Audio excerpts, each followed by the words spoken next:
How fiscal policies influences aggregate demand. Ang government ay may dalawang pangunahing paraan para maimpluwensyahan ang ekonomiya. Una ay ang monetary policy at fiscal policy.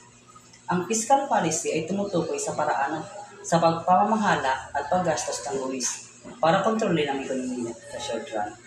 Pangunahing naapektuhan nito ay ang aggregate demand o kabuuang demand para sa mga produkto at serbisyo. Change of government purchase. Kapag binago ng gobyerno ang supply ng pera o antas ng buwis, naiimpluwensyahan nito ang pagtaas ng mga negosyo at mamamayan. Ngunit kapag direkta itong gumastos, tulad ng pagbili ng produkto o serbisyo, ito ay direktang nagpapagalaw sa aggregate demand curve. Example, kung maglalabas ng 20 billion na order ang US Department of Defense para sa bagong fighter jets mula Boeing, tataas ang demand para sa produkto ng Boeing. Dahil dito, mag-hire sila ng mas maraming manggagawa at mapapataas ang production.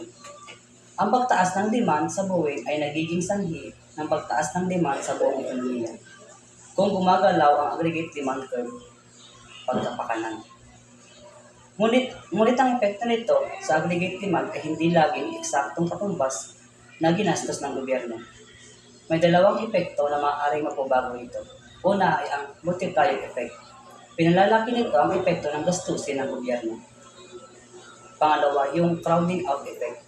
Pinaliliit nito ang epekto ng gastusin ng gobyerno. Ang multiplier effect, kapag gumastos ang gobyerno, hindi lang direktang tumataas ang demand para sa produkto ng isang kumpanya. Halimbawa, yung Boeing. Kung hindi nadaragdagan din ang kita ng mga manggagawa at negosyante, dahil dito, mas marami silang pera para gumastos sa iba pang produkto na nagpapataas palalo ng demand sa ibang pang negosyo. Example, kapag tumaas ang kita ng mga empleyado ng Boeing, gagastos sila sa pagkain, damit at iba pang bilihin. So dahil dito, maraming negosyo ang nagkakaroon at mag-hire din ng bagong empleyado. Ito ay nagdudulot ng sunod-sunod na pagtaas ng demand sa ekonomiya. Investment accelerator. Bukod sa consumer spending, maaaring tumaas din ang investment. Halimbawa, kung mataas ang demand sa produkto ng Boeing, maaari silang bumili ng bagong makinarya o magtayo ng bagong planta na magpapalakas palalo sa aggregate demand. A formula for the spending multiplier. Ang marginal propensity to consume or MPC ay isang mahalagang konsepto sa multiplier effect. Ipinapakita nito kung ilang porsyento ng karagdagang kita ng isang pamilya ang kanilang nagastusin kaysa itabi bilang ipon. Example, kung ang MPC ay 0.8, nangangahulugan itong sa bawat $1 sa dagdag sa kanilang kita or 0.80 ang gagastusin ng isang pamilya. Dahil dito, mas malaking magiging epekto ng initial government spending sa kabuuang demand. Sa madaling salita, ang fiscal policy, lalo na ang pagtaas ng government spending, ay may malakas na epekto sa ekonomiya dahil sa multiplier effect at investment accelerator. Ngunit kailangan din itong balansihin para maiwasan ang crowding out effect na maaaring humina sa epekto ng gastusin ng gobyerno.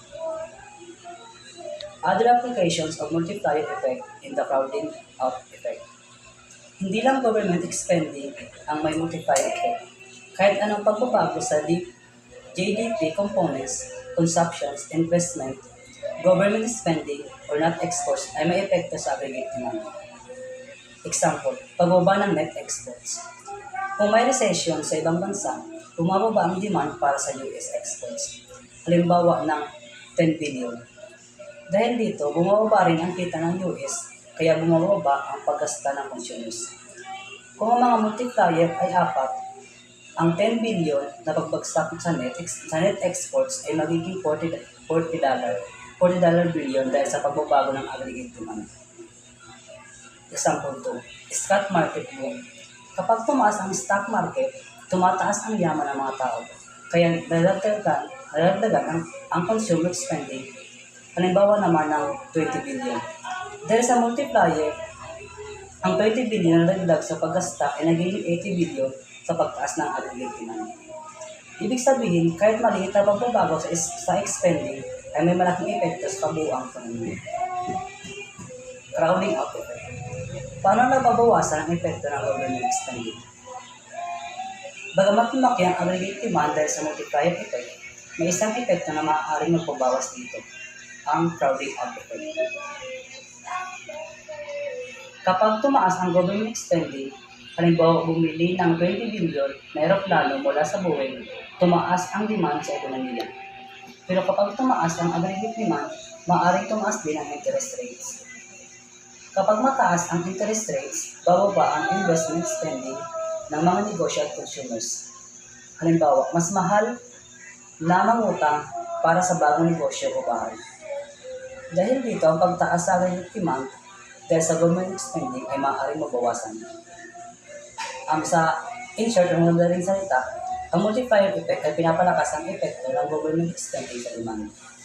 At samantalang ang crowding out effect naman ay pinaliliit ang epekto dahil sa pagtaas ng interest rate at pagbaba ng private investment. Kaya sa pagsusuri ng epekto ng fiscal policy, kailangan timbangin ang multiplier effect at crowding out effect upang makita kung gaano talaga kalakas ang epekto sa ekonomiya. How fiscal policies might affect aggregate supply.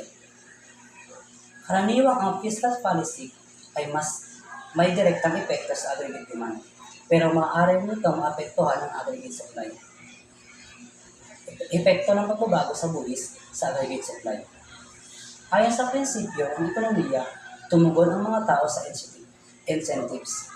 Kapag binawasan ng gobyerno ang income tax, may malaki ang natitira sa kita ng mga manggagawa, kaya mas nagiging masipag silang magtrabaho at mag-produce ng goods at services. Dahil dito, maaaring lumipat pakanan ang aggregate supply curve, mas maraming supply sa bawat price level. Mga grupo ng ekonomistang tinatawag na supply siders na naniniwala na napakalaki ng epekto ng tax cuts sa aggregate supply. Ayon sa kanila, maaaring tumaas pa ang tax revenue kahit bumaba ang tax rate dahil sa mas mataas na produksyon at kita. Pero karamihan sa mga ekonomista ay hindi naniniwala na ito ay karaniwang nangyayari. Epekto ng gastos ng gobyerno sa aggregate supply. Kung gagamit ang gobyerno ng mas maraming pondo para sa infrastructure, halimbawa mga kalsada, tataas ng productivity ng negosyo dahil sa mas magiging madali ang transportasyon ng produkto. Ang mas mataas na productivity ay maaaring magdulot ng paglipat pakanan ng aggregate supply curve. Mas malakas ang epekto nito sa long run kaysa sa short run dahil matagal bago matapos at magamit ang mga bagong infrastructure projects.